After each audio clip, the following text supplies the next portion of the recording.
evil plans. With the Jedi Council focused on the war effort, criminal minds are left unchecked to spread fear and corruption. Galactic gangster Jabba the Hutt has sent bounty hunter Cad Bane on a nefarious mission, which shall strike at the heart of the Republic. Meanwhile, the unsuspecting citizens of Coruscant go about their daily lives.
Once again, Bucketheads, Mavar Tigar.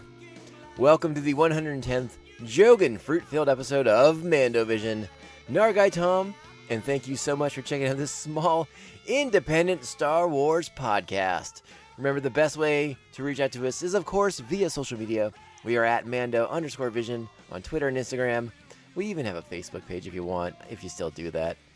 Or I've heard they're changing their name. I don't know. Whatever. You can also email the show. That's still working. mandovisiontom@gmail.com. Please be sure to like, subscribe, and share this show with all the other Mandalorians in your covert. And remember, supporting the show via 5-star reviews is an insanely great way to help us stand out and defeat the algorithm. We truly appreciate it. Welcome to the show, old listeners, new listeners. Welcome, welcome, welcome. So glad you're here. You'll be listening to this on Friday after American Thanksgiving. If you're not here in the States, I hope you had a great Thursday. But as I mentioned on prior episodes, this long holiday weekend here in the States, I am using this as an opportunity to move, which is not fun. The Mando cave in which I record this podcast in is bursting with Star Wars goodies and comic books and action figures galore and pop dolls and the whole shebang, and it's just a lot of stuff to get into a box and have to relocate to the other side of town. It's a whole thing. So I'm actually recording these in what you would now consider the distant past, maybe a week or so in the past. But so if there's been breaking Star Wars news, we're not going to talk about it on this episode. I'll have to do a special bonus Bantha Tracks episode of the show if any news breaks around the holiday weekend and whatnot. So just to give you all a little heads up, and since it is Thanksgiving weekend here in the States, I mean, technically this is dropping on what is known as Black Friday.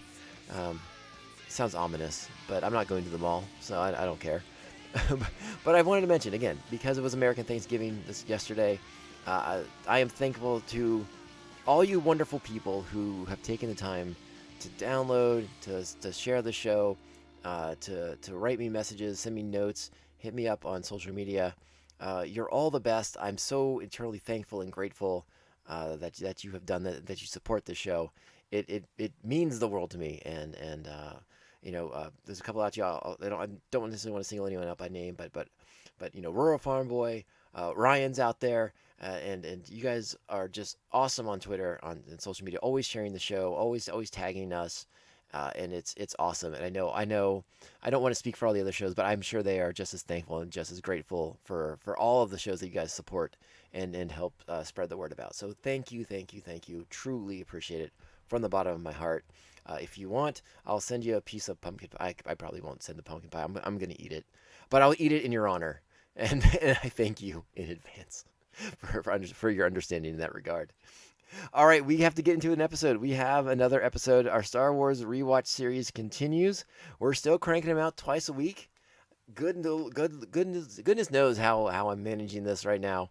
I'm stressed out beyond belief, but hopefully we're gonna hit all of our notes, and we're gonna get through this together because we are all on the same team, and that's really what matters here. So yeah, we're doing season 3, episode 8, Evil Plans.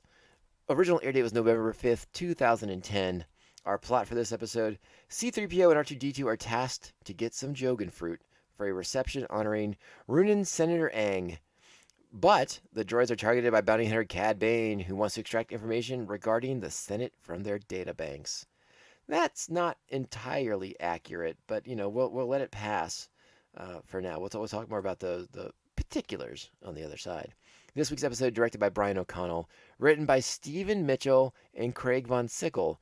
If memory serves, this is the first time we're seeing some writing from this duo, and we'll talk a little bit about that. Our main cast for this week's episode: returning the legend himself, Anthony Daniels is C3PO, Seth Green is Toto 360, Corey Burton is Cad Bane, Helios 3E, and J0N0. Kevin Michael Richardson is Jabba the Hutt, Gorga the Hutt, and Drugan Matt Lanter, goodness. And it is Anakin Skywalker and the droid. Catherine Tabor returns as Padme Amidala. Nika Futterman is TC-70, D. Bradley Baker as the shopkeeper droid, and Orok the Hutt. Terrence T.C. Carson is Senator Aang, and Alien. Angelique Perrin is SND-1 and BON-1. Tom Kane is the narrator. David Accord is the rabbit droid, and Duff Goldman, that Duff, the ace of cakes himself, is the baker droid. How about that? I don't think I caught that originally in the initial credits for the episode. Anyways, our Jedi Fortune cookie this week: a failure in planning is a plan for failure. I think that one is fairly self-explanatory. It's always good to have a plan, and when you don't have a plan, usually things go awry. So let's get into it. Let's talk about this episode because it's kind of a doozy in a couple different fronts. And we'll save all that candor that I have in store for this episode for the other side. But you know what that means. It's that time. The time is upon us. It must be done. It is Black Friday. If you're at the mall, you should have this on already. But if you don't, it's time. Strap on your buckets. Let's go! Those are much too large. Have you seen the size of Runan teeth? Tiny. Tiny. Right away, sir. Well, that won't do at all. This is a social gathering for the communal taking of sustenance. Your effort evokes the terror of younglings fleeing a flesh-eating monster. Okay, then. All right, so we're back. It is Season 3, Episode 8, Evil Plans. And this episode gets banded around a lot as a filler episode, a comedy episode. The droid episodes in particular, sometimes they take a beating on the reviews. This one is garnishing somewhere around in the low sixes as an overall score on IMDb. And it's the criticisms of this episode are not without merit. But what I want to say is I don't think it's filler. I don't think it's a ridiculous droid episode that serves no purpose. That's not what's going on here. Any problems I have with this episode are 100% story-based, and we will talk about those for sure, because there are things to talk about as far as that goes, as far as like some I would say unevenness in the story, some not great things, not great takes on some of the characters. So we come aboard. We're in Padme Amidala's quarters. She's preparing for a big fancy banquet for Senator Aang, a Runian, and she's all stressed out about it. Anakin's there. They're trying to spend some time together. Anakin's trying to keep her calm, but she's obviously very worked up because Senator Aang is the key swing vote on this military oversight bill that Padme wants to pass in the Senate.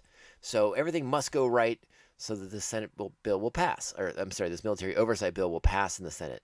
So she wants to get everything just right. C-3PO is seen to the coordination of the party, of the meal, of the table arrangements, all this stuff. And that's actually one of the strengths of this episode, is that we get to see, it's rare that we get to see C-3PO in his element, doing etiquette and protocol.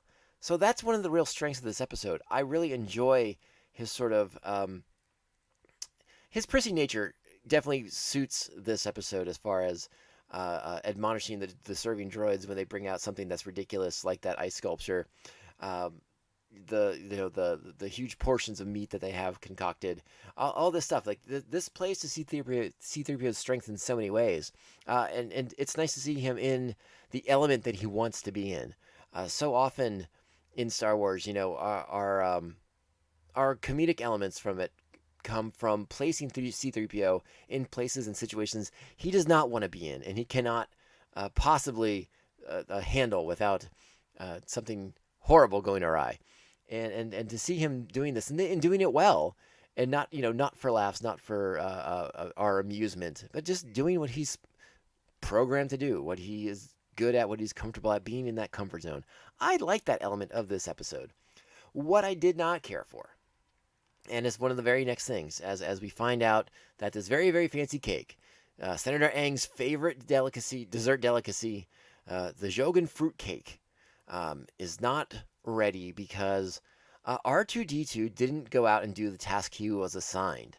Now, listen, R2 R2 and C-3PO have a very unique friendship, a unique bond with each other, a unique dynamic is the word I want to use there. The notion that R2 would willfully ignore C-3PO's requests for this banquet, it was the first thing that struck me as odd in this episode. R2D2 is very mission oriented. He's very mission based. So when you tell R2, "Hey, this is what we're gonna do. This is our task. We're gonna get it done," R2 gets his tasks done. Sometimes, quick and clean. Sometimes in a roundabout sort of way. But R2 gets his tasks done. So the fact that he just sort of willfully ignored this task, I brush up against that. I don't care for that sort of overt defiance and again, just kind of general rudeness to his counterbot. So that was the first thing that sort of struck me that I didn't care for. But, it is what it is. So Anakin, in order to alleviate Padme's fears and concerns that this party's going to be a disaster, the cake won't be ready, Anakin, he delegates to R2 and C3. They both go together to get the Jogan fruit. He gives them credits, and he sends them on their way. And the first thing that happens is they get swindled. There's not much they can do. I would imagine droids get taken advantage of quite a bit. When you send your droid out for an errand, you send him out to the market to get a gallon of milk or something like that. I bet that shopkeep sees that droid coming a mile away and knows that, I can get double the price for this gallon of milk. Well, that's basically what the Jogan fruit dealer does as well. It also claims he has the last 4 on Coruscant, which I didn't buy. I didn't buy that for a single solitary second. I bet he had 4 more in another one of those cylinders down below. Just keep them out of sight so that you don't know. You think you got the last 4, and you're willing to pay 4 times the price. Insanity. I bet, it's a consumerism. It's what drives the galactic economy. So it happens, and these guys. Hey, that market guy, he has to make a living too. I get it, but he's swindling those poor droids. Those droids who only have money from a Jedi who's not supposed to have any money at all. What are you gonna do? But this is when we find out that the droids are being targeted. We hear the voice of Cad Bane in Toto 360, and they're making plans for the abduction of C-3PO. We don't know for what nefarious reasons. But as we find out through the course of this episode, we do find out, once again, we are not in chronological order.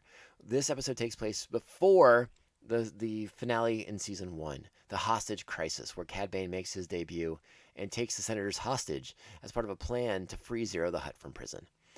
This is what sets that up. This is how Cad Bane gains the intelligence. He gains senatorial maps, so he knows where the rooms are. He can plot his egress to and fro in the Senate chambers, and it sets all that up. This is an episode that's setting up all those things that happened in that Season 1 finale. So again, we're back in time. We're at a different spot for a lot of these characters and their relationships. Very early on, nothing's changed too much. Let's be honest. But we're seeing Cad Bane kind of at the beginning of his plan, and we get to see what kind of strategist Cad Bane is, which is a neat little element to his character arc overall, not just in this episode. And we get to see more of him later in this episode too, as very cunning, a cunning negotiator against the Hutts even. And Jabba seems to appreciate a shrewd negotiator, but we'll get to that. We will get to that.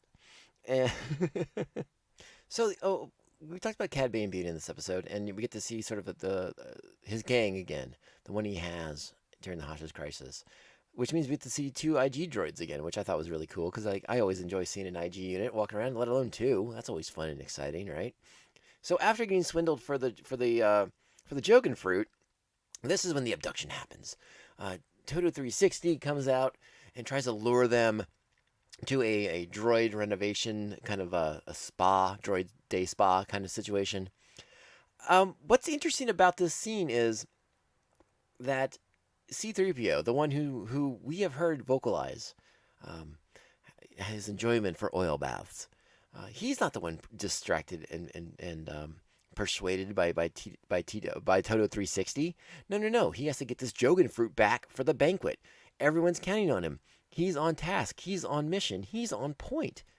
It's R2-D2 who is the one distracted and persuaded to go to this droid rejuvenation center. And it to me, that is one of the biggest out of character moments in the entire episode, is that R2, in his haste to go to this renovation center, totally ditches C-3PO and allows him to get abducted by Cad Bane and his crew. And I suppose the droid rejuvenation center stuff is supposed to be amusing and fun, but at the same time, it's juxtaposed against us watching C-3PO be tortured by a torture droid reminiscent to the one in the employ of Jabba the Hutt in Return of the Jedi. Again, interesting to see that droid in particular because we haven't had much interaction with them in the past. But we're watching C-3PO be, I assume is a form of electrocution that's not pleasant for droids, be tortured for information that he doesn't have. Meanwhile, we're watching R2-D2 at a spa, getting buffed out, going in oil baths, getting the whole spit shine done. Not a care in the world about where is C-3PO. That is completely, in my opinion, completely out of character for R2-D2, who, again, they have a bit of a acrimonious relationship. Acrimonious is a strong word, but they have an interesting kind of Rosencrantz and Guildenstern kind of dynamic, right? But there's still a friendship there. There's still a connection there, a bond, a love, if you will, between these droids.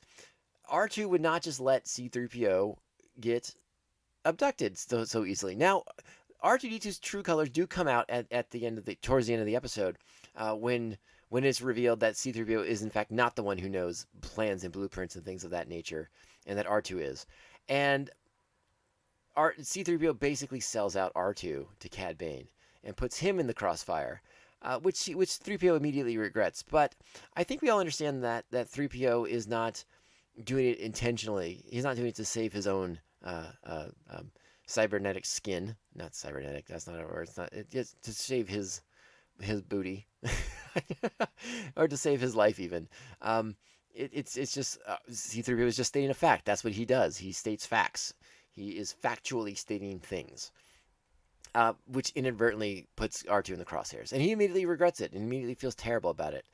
And again, we do get R2 to come to his true character moments when he sort of allows himself to be captured to save his friend. That's the R2-D2 that we know and love. So where was this one who wasn't out getting the Jogan fruit when they needed it, 2 or 3 hours before the banquet? And where was this one that ditched his friend to go get an oil bath? That's sort of my big problem with the episode is R2 is very out of character in this episode, and I'm not a fan of it necessarily.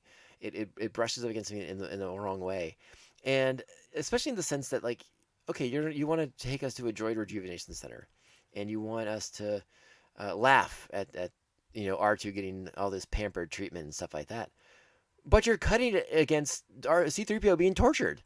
Like, that doesn't work. You can't go from that extreme to the other extreme. That's too much. It doesn't make. I don't care for it. Did not care for it. Bummed me out and kind of bothered me, in case you couldn't tell.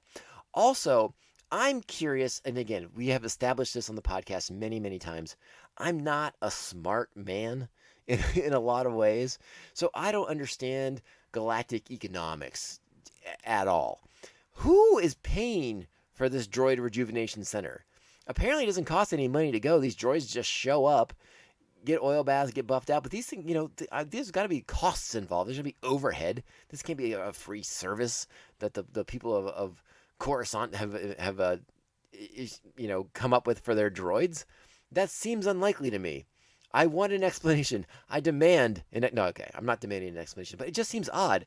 And at first when I was watching it, I couldn't remember this episode very well at all. And so initially I was like, oh, Toto 360 is trying to lure them to the Rejuvenation Center, and that's actually going to be like a false front, and Cad Bane's going to be, behind a door or whatever, and be like, haha, I gotcha now.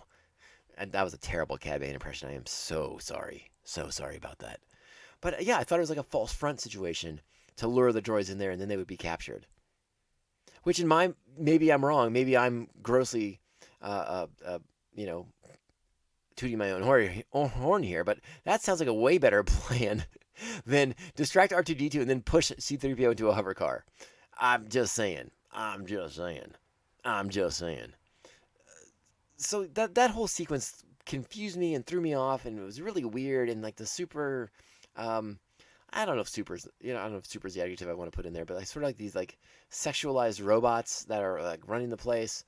There was some weirdness to that droid rejuvenation center. That's all I'm trying to say about it.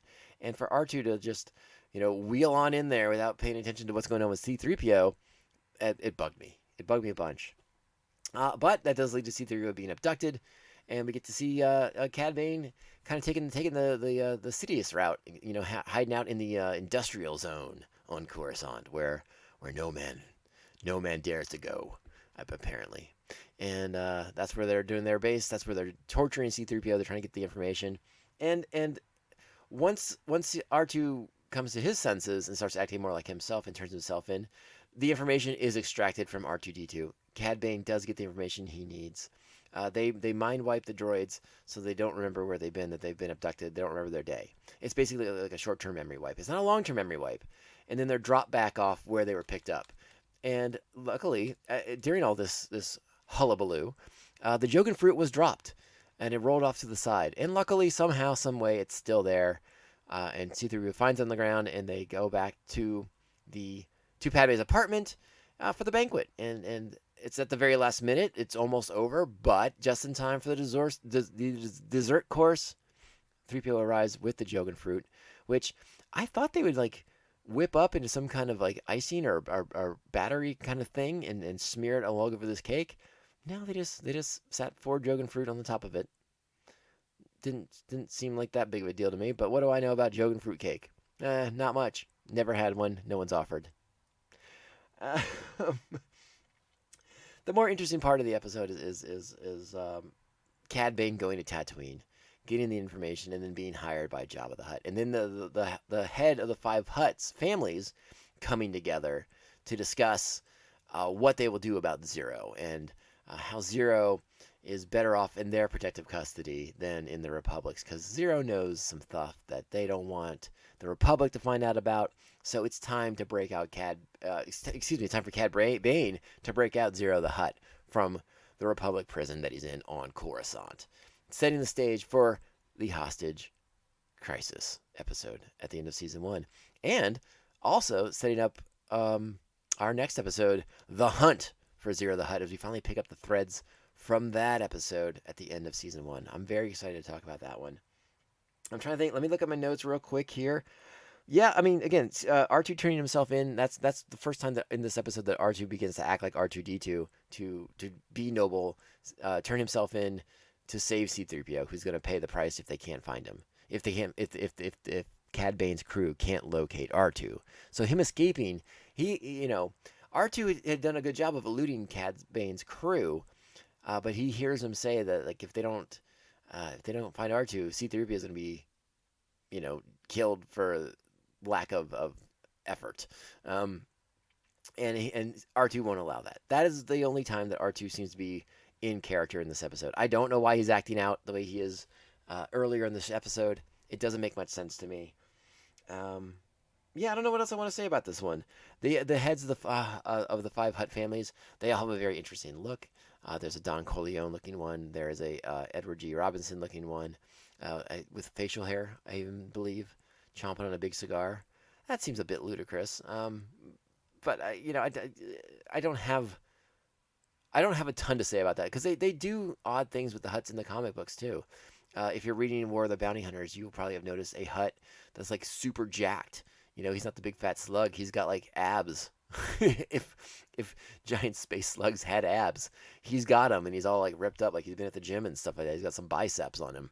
So the Hutts, Hutt appearances are kind of all over the place, depending on what medium you're pursuing. So I won't criticize that too much because it seems to be kind of on brand for the other stuff that we do with the Hutts.